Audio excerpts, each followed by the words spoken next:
Hello, this is Zwift number 27, stage 1 of the Shimano Find Your Fast, 4 laps of the Classic in Watopia, which is a total of 23.4 kilometres with 117 riders starting the race. So I could see that a number of riders were going to join the race. So I actually ended up joining the pen 15 minutes before the race and started doing a warm-up about 12, 13 minutes before the race. And I know there's a lot of people out there who say that, a warm-up is imperative and very important to be able to do before the race, but it's not something I've always done. But for the last few races recently, it's more about getting that pen position really. With 110 people in the race, or 117 in this case, I just felt that I didn't want to be even 5, 6 rows back, and I joined when there was less than 20 people in the race. So I think that helped me, because by the time I got up to the top of the hill after 1 kilometre, sometimes I can find myself dropped by this point. And yeah, it's a little bit stretched here, but I know that there's a good, strong group around me, so I'm hopeful that I'll be able to catch back on to the people going past me. I think I was just coming up to the top. I think I was around about 20th position, but you can see now I've dropped back down to close to 60th, and there's more people going past me than I'm going past, but soon you will start to see that the group starts to blob up in front, although you can see in the mini-map there's a split just behind me. And it's, as we're coming up around to the volcano, you can see that we're still quite elongated within the group.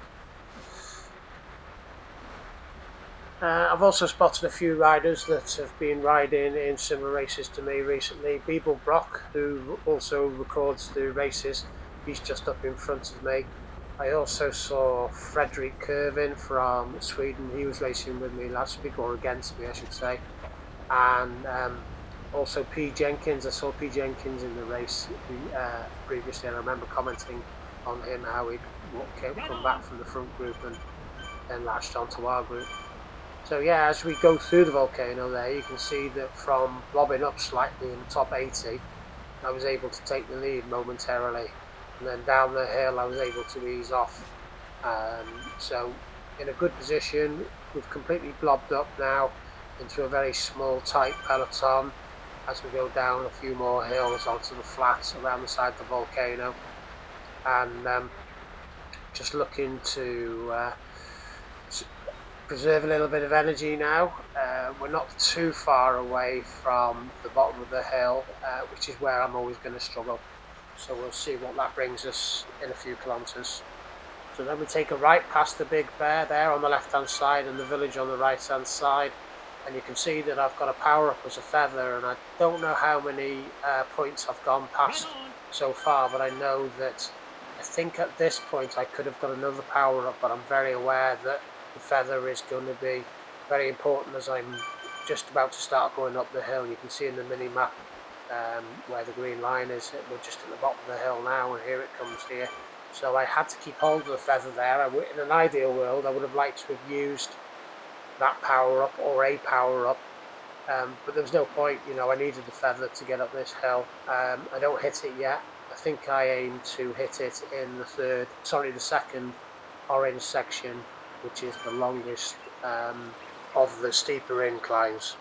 So I've changed my cadence here. I've dropped down a few gears just to increase my cadence. I find that pushing a big gear doesn't help me as much as it could do, but you can see that I'm actually making a good point. It doesn't actually show up that I've used my feather here, so maybe on this occasion, on this lap, because we went round 4 times, maybe I messed up here slightly, and I should have used my feather by now. So yeah, just keep an eye on that and see if I messed up completely, because that may have been one of the reasons why, or that could have contributed to being slightly distanced at this point. 68th place, and you can see that after 5.3k there is a considerable gap open up, so that's something to think about. I'm going to do this race again on Friday. I was actually, after being able to do this race, felt more accomplished at doing this Jarvis KOM, and it wasn't as bad as I thought, although it was tough going for me at 92 kilograms.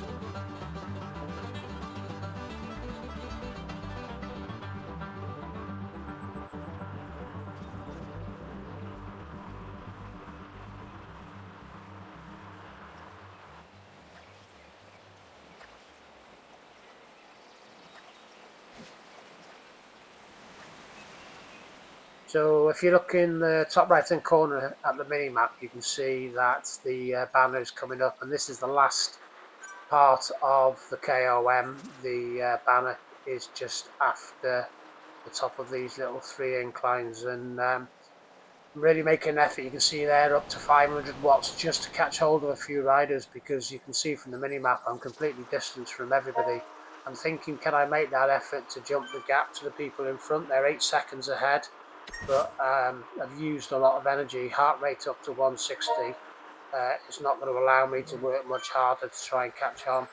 I was hoping that I might be able to get a bit of a draft off the Swedish rider in front of me, but it didn't really come off, and you can see now that that 8 second gap's already up to 11 seconds.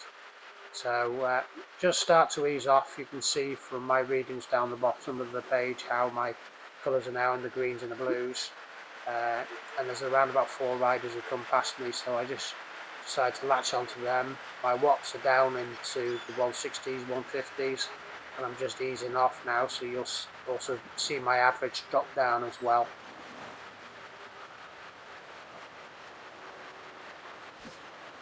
So you can also see, like I commented about the feather before, you can also see that I've still got that feather, and I think this might be another point where I could get another power up, but clearly if I've still got the feather, which I don't want to drop on the flat, then there was no point in using it, so I had to keep hold of the feather again, and just probably because it's the feather, I'll probably be keeping that until I get all the way around back to those inclines that we've just come up. 3 laps to go, so that's something to work on certainly for next time.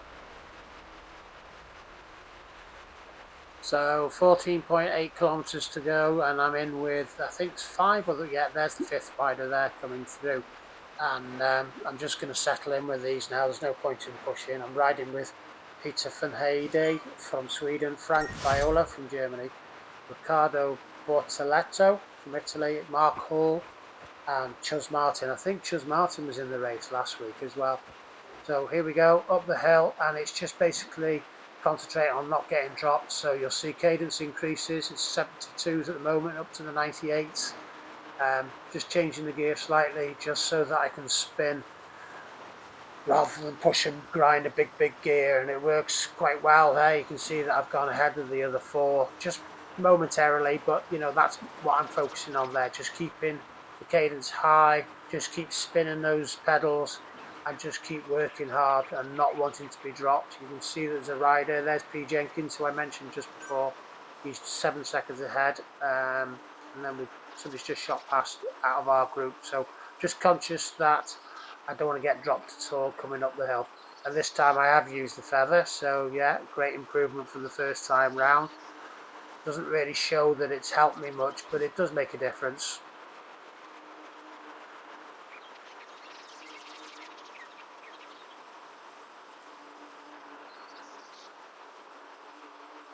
So coming up this final part of the incline on this section before that very last bit of incline over the bridge, a few riders come past me. We actually catch somebody else as well. Steve Fuchs from Germany is not too far ahead of us, and you can see from the mini map how everybody is distanced and how everybody is riding in their own little groups of 1s and 2s. But this that flat there just coming up to the top really takes it out of me. You can see we're on 2% incline, which is nothing massive at all, but it just takes it out of me a little bit. But I am able to catch hold of some of those other riders again, back with those 4 or 5 other riders who I mentioned before, and we're going across the bridge now, and I'm just conscious of keeping an eye on everybody else and see if I can work hard not to get dropped.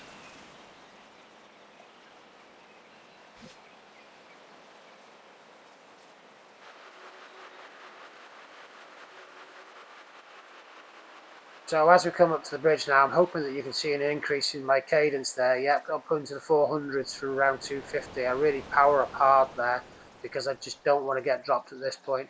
I probably ease off a little bit too early. I'm down into the below 200, and I should have just powered on for a few more seconds, just so that I could use my speed to drop down the other side. But I didn't, and I could have done that a little bit better. So I'm out on my own.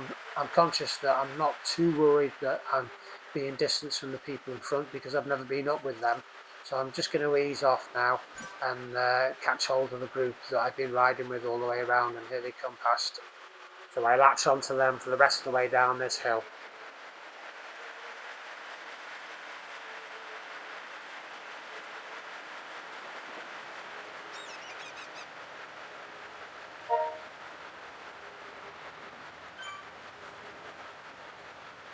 So we're in our group of 7 now, and we've got 4 riders out in front who are about 4 seconds ahead, and we've got 4 riders behind us, but they're good 20 seconds behind. So let's see if we can grab hold of these people in front, and let's see if we can start picking off some riders in front, which is a challenge. But I think what I find is that, and it's a positive from my point of view, is that a lot of the riders do go off hard. I do it as well, and then I fade towards the end. But on this occasion, being able to latch onto a group in front, we were able to pick off a few riders, and that was a real positive as well. But the group in front, although they were 4 seconds ahead, by the time we come down through here, they've actually maintained a good gap, and they're 7 seconds ahead of us now.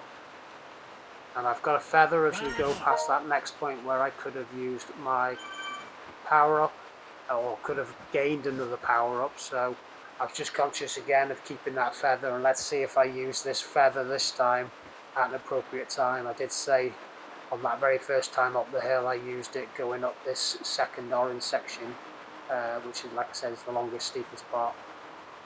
But let's see if I do it right this time.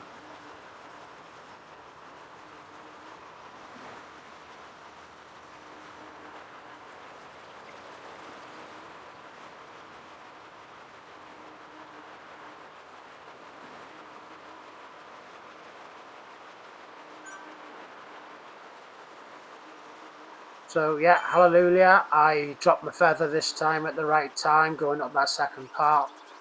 P. Jenkins has shot off in front of us all. I don't know whether he's trying to catch the group in front.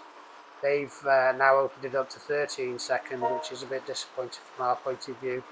And the riders behind, they've slightly gained on us, so maybe we're slowing down. So we're a little bit stretched here. You can see on the mini map that there's just individuals everywhere. But we've been joined by Barry Nash and Dido Brezic as well. They came back to us. They were slightly ahead. So there's around about 8 of us here. You can just see P. Jenkins is a couple of seconds ahead. Is he trying to catch hold of the riders in front? I'm not sure, but I'm just conscious that as we're coming up to this slight incline towards the top, past the Deliverance Hotel, is what I'm calling it. You can't tell from the sound it makes on my double speed, but it sounds very much like the banjo players from Deliverance. But then dropping up onto the flat over here now, and that last little push across the wooden bridge.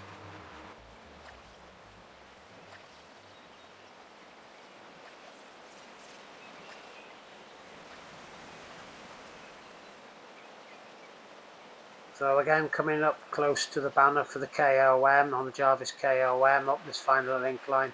Do I push hard again? It's my technique that I choose to use. I'm not sure if it's the right technique, but it's something that I am confident to do. You can see up over 450 watts there, pushing ahead of everybody.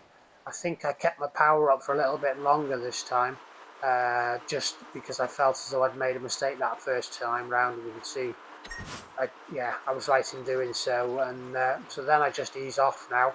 You know, it's a technique that I use. I'm not saying it's right, but I just ease off now and get my breather in now and try and get that heart rate down close to 150, which is where I can feel it's comfortable for my age.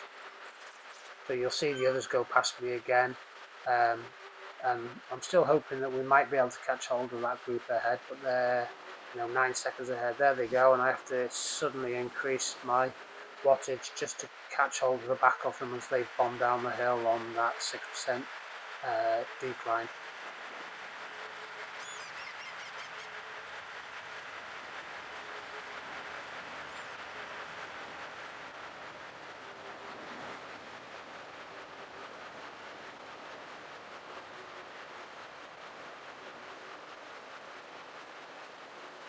So I'm going to look a little bit more carefully as to where I can get those power-ups, because I've gone under another banner now and I'm not sure. Like I said, I watched another video and there was 3 places where they said on each loop you could get power-ups. And I think I've only been picking up 1, or maybe sometimes I've picked up 2 all the way around. So if you get the right power-ups, you could be using 3 or 4 times as many as I used on this race. So that's certainly something to learn from on Friday when I come back and have another go. But so I will have a look to see where I can get those power-ups.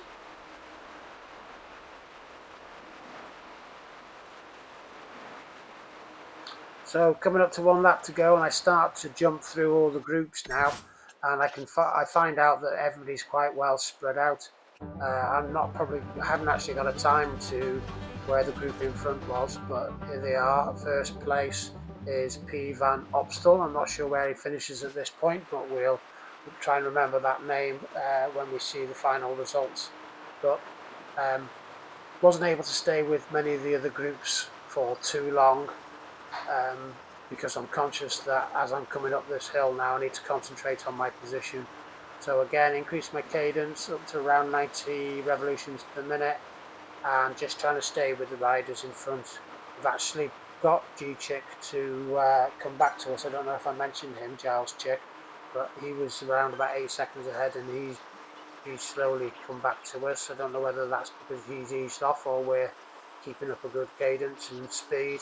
You can see that there's quite a few riders around us, and hopefully we can pick off some of the other riders as well. T. Agus is somebody who has been ahead of us all the way through the race, but you can see that Funhede, sometimes I'm not very confident to say these names, he's gone ahead of him and he was riding with us. So up this final incline, again, it's the bit I don't like, and there's quite a few riders ahead of me. I don't find that I can push and power up past anybody on this bit. I'm just keeping hold of their back wheel and just hoping I can hang on. And then when we get to the top of this little slight incline past the Banjo Cafe, I can just catch hold of them before we go over the bridge, which is normally what I have been doing and which is what I've been working on. But with 3.2 kilometres to go, you can see that all the riders I've been riding with are pushing ahead, and I'm really struggling now. I like this bridge, I don't mind this bridge, because at the end of it, with those 3 different coloured inclines, as we go across the bridge, I can actually normally power up, but I'm really struggling this time and I'm not going to be able to keep hold of them. But I do try and put that effort in, because I'm conscious that if I do catch hold of their back wheel when I'm coming up here, then that will help me considerably with the draft as we go down. So up over 500 watts, which is pleasing for the final lap. Shame there's no measurement just for that last little bit, but you know, you have to measure just the whole entirety of the KOM. But I actually slingshot straight past that group and catch hold of the 4 in front. So I'm now looking at these and seeing if I can work hard with these. I'm actually dying. You can see my heart rate is, well, I'm not dying obviously, but I'm obviously completely out of breath and having to ease off totally. So I've been able to catch hold of these 4 and get into their draft, and I'm just conscious of keeping an eye on how far they are behind. So at this point I try and zoom forward to the leaders, but just can't find who's where, because I think probably by this point, with 1.4 kilometres to go, they've already finished. But there's me and my group of 4. 2 riders just shoot straight past us. And from this point onwards, it's a real hard effort. 1 kilometre to go, and I'm up above my average watts for the whole race, pushing hard. Probably cadence is a little bit too high at this point for me. I probably should have been pushing a lower gear and working a bit harder. But last kilometre would be interesting to see what my watts was actually like, and that might be determined in my Zwift power scores. So down to the final 0.4. I haven't got a sprint. You'll see that my average watts, or my watts, will just stay around the 260, 270 mark all the way past the finish line. Out of courtesy, I just try and zip forward to the riders in front as they go past the line. I end up finishing 65th, I think it was. So I'm just disappointed and in some aspects of what's going on when I'm riding on Zwift, because I'm just nowhere near able to compete with any of the other riders at the front of the race. And average watts this time I think was 2.5 watts per kilogram. Yes, it'll make a little bit of difference if I can lose a few kilograms and get down into the 90s. I'm currently at 92 kilograms. But it's just disappointing to always have footage that it doesn't show me pushing for podium or anything like that. So it's probably as dull as dishwater for people to watch. But I'm trying to give an insight into my journey, and hopefully I can keep pushing and keep working hard and just making those tiny gains to get up around the 3 watts per kilogram average, which will hopefully mean that I can compete with some of these other riders. So here we have the final results from Zwift Power. Angus MacDonald first, Philip van Opstal second, Frederick Kirvin third, Dagmar van der Sarm fourth, Andy Keane fifth, Jay Orris sixth, Alexander Marks seventh, and B. Ockenbroek came in eighth, with Ralph Kempen in ninth. Aidan Lucy just outside that front group, who finished just a couple of seconds apart, came in 10th. All averaging over 3 watts per kilogram apart from first and fourth place, so impressive tallies there. And then when it comes to looking at where I finished, I think I finished 51st place, averaging 2.5 watts. And you can see some of the other riders now who I was riding with towards the end. Paul Jenkins I mentioned, there he is, 2.6 watts. Frank Viola, 2.6 watts average, and then Peter Fenherde, Dudu Bruzik, and Mark Hall, all people who I rode with towards the end. But an enjoyable ride, so yeah, take it from it what you would like to, and I'll see you Friday.